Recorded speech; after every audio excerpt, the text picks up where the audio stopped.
Now we need to add the rigid body simulation to these pieces, so that they can interact with one another and be affected by the force of gravity. This will also allow them to collide with one another. After selecting the parts, go to the Rigid Body menu and choose the Add Active option. In addition to that, just like we did with the spaceship, we have to calculate the mass of each individual object.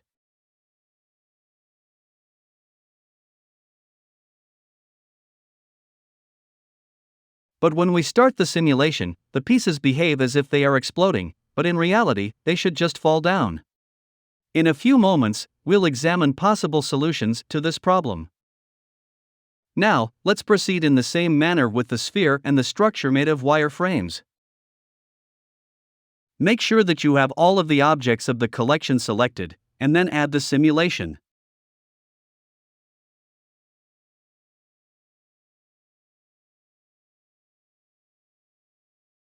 The next step is to add a rigid body simulation to the upper floor of the building. Indeed, it has to interact with the sphere. And in this case, it has to be set to passive, because it can't fall down. When we set the behavior of an object to passive, it is still able to collide with other objects, but it is not affected by the force of gravity. When we run the simulation, the sphere appears to explode. The situation is exactly the same as it was with the building components. It's possible that this is because of the interaction between the pieces, given how close they are to one another. So, when the simulation starts, they mutually repel each other. By chance, this explosion is what we need, but of course we want to be able to control it, and activate it only when we need. Therefore, the first thing that needs to be done is to get rid of this strange behavior. Checking the deactivation property is a straightforward method for getting rid of this issue. This essentially indicates that Blender cannot begin the simulation until we apply a force that is greater than the value we have set for this parameter. To put it another way, it is as if we were to say, "Hey, don't do anything until I apply a defined amount of external force." To assign the same property to all of the objects that are currently selected, first select all of the objects you want to modify, and then press the Alt key before setting the property you want to assign.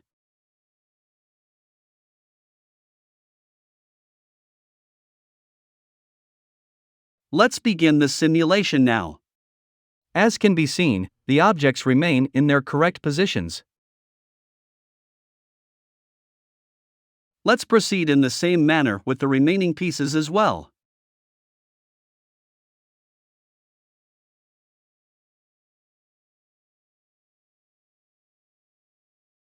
In addition to that, I have to finish incorporating the remaining portion of the building into the simulation.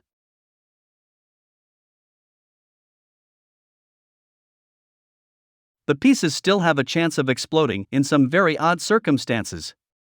In this scenario, there is yet another choice available to us. We had previously taken into consideration the animation property. This basically specifies when an object needs to have its animation done by hand. On the other hand, we also have the dynamic property, which is exactly what we require in this specific circumstance.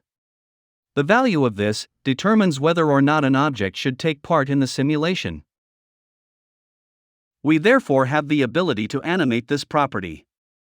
We can turn it off in the first part, and just turn it on when we want to start the simulation for these specific objects.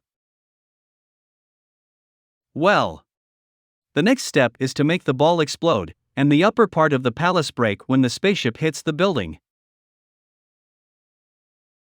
In the final movie, we are able to see that there are still some animations that need to be finished before the ball explodes. The first is the smoke that comes up from the ground. The second is the animation of the pilot who stands up. However, before I go ahead and do that, I want to complete the simulation of the explosion that occurred in the upper part of the structure. As a result of this, we will also be able to animate the pilot in association with this. Therefore, we need to figure out when in the timeline we want this explosion to occur. For example, I'm going to start the simulation around frame 500. Consequently, the question that needs to be answered is how exactly we may trigger the explosion in this precise frame. Indeed, we activated the deactivation property, which means that in order to begin the simulation, an external force is required. The easiest way to do that is to add a fake object that will only be used to hit the glass ball and start the simulation. You can use whatever object you want. Bring it closer to the glass ball. Because we want to manually animate its motion, add the rigid body physical property and make sure to set it so that it is animated. Create the animation now, making it so that the sphere collides with the glass ball.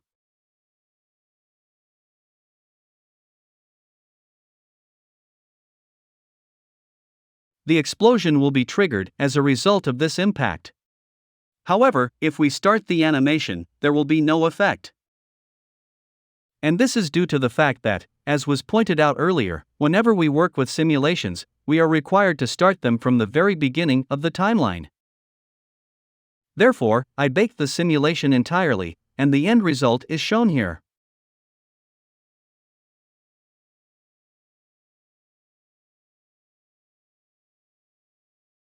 In addition to that, don't forget to turn off the rendering of this object. Well, now that we've reached this point, we need to think once more about how to bake and cache the simulation. In fact, if you close and reopen the Blender file and move forward in the timeline, the simulation is not computed. And we need all the times to start from the beginning of the timeline. Therefore, in the same way as we did for the spaceship, we need to bake the simulations to keyframes. Be careful, however, that in order to proceed with this step, you must first let Blender finish processing the simulation.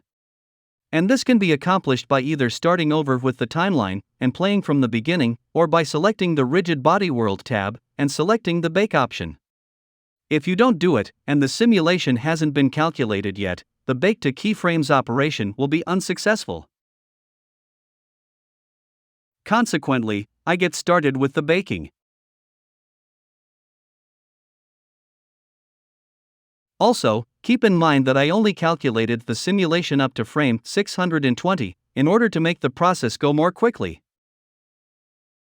In the final rendering, however, this needs to be extended such that it continues until the pieces land on the ground. Now that everything is loaded into memory, we can select all of the pieces, then go to the Rigid Body menu and choose Bake to Keyframes. This will cause all of the components to be baked. After a while, we turned the simulation into a keyframe sequence. When we do this, the simulation will not need to be recalculated each time the Blender file is opened. In addition, we have the option to move the animation along the timeline, which will allow us to trigger it at a different time.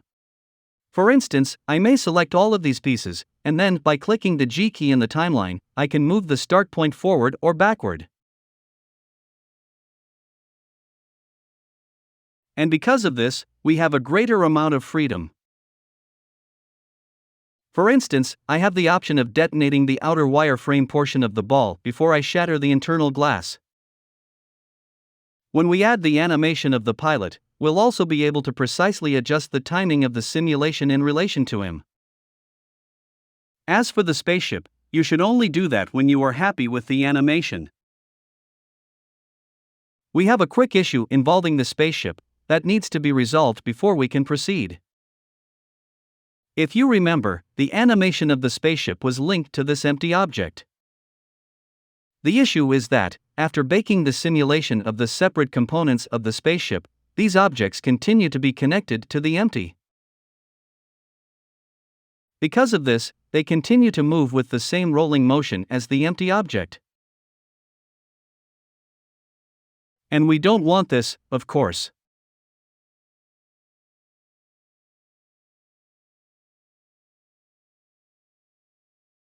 So, we have to keep the spaceship from spinning in the same way as the empty object. We did add this noise modifier to this object to make it move a little bit in a cyclic manner. This rotation is not visible in the spaceship, in the part of the timeline where we bake the animation. But after the baking is done, the pieces still turn, because they are still connected to the empty object. We can't just get rid of the empty object, because the spaceship would move in another place in the 3D space. We can't even remove the link between the pieces and the empty.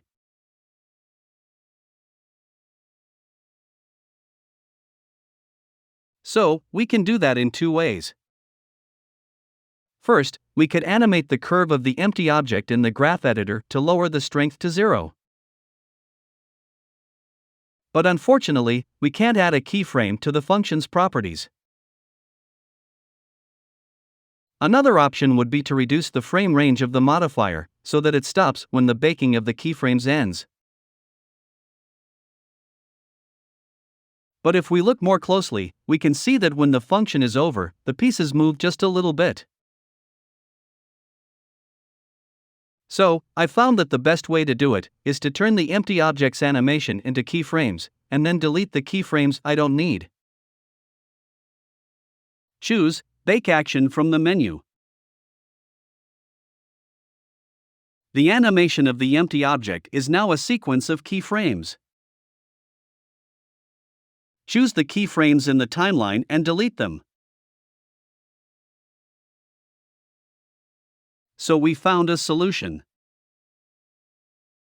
The pieces hit the ground and then completely stop their movement.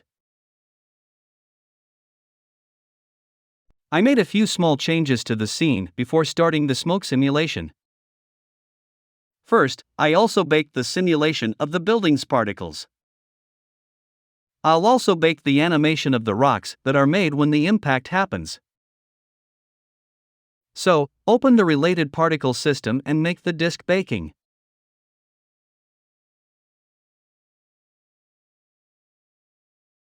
You can't change the parameters after baking unless you delete the bake.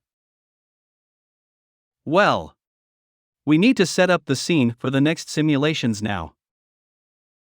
After the spaceship hits the ground, we have to make the smoke simulation.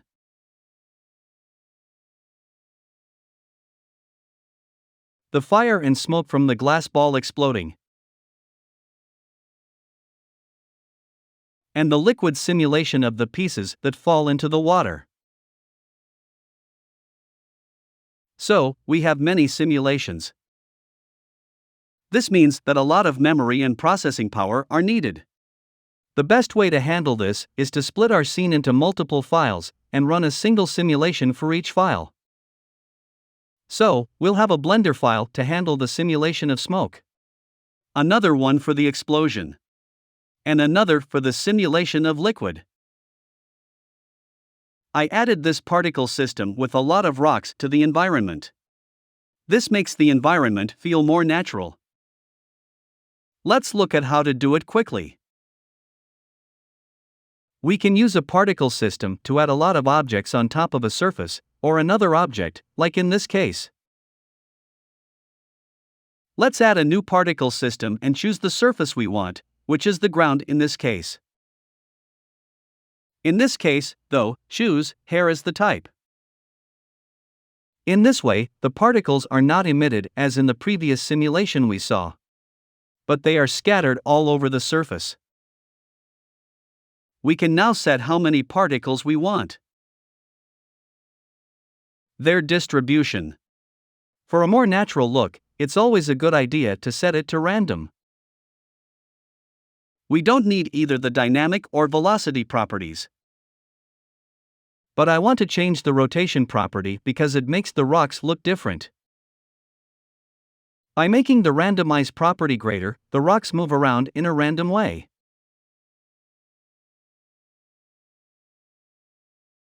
Now we have to make the actual rocks. I made 3 different rocks and put them in a specific collection. They are low poly objects because they have to be duplicated hundreds of times. Now, on the tab for rendering, choose this collection to use all the objects in it. We can also change the scale property to make it more interesting. Now that we have the final setting, we can start simulating the smoke.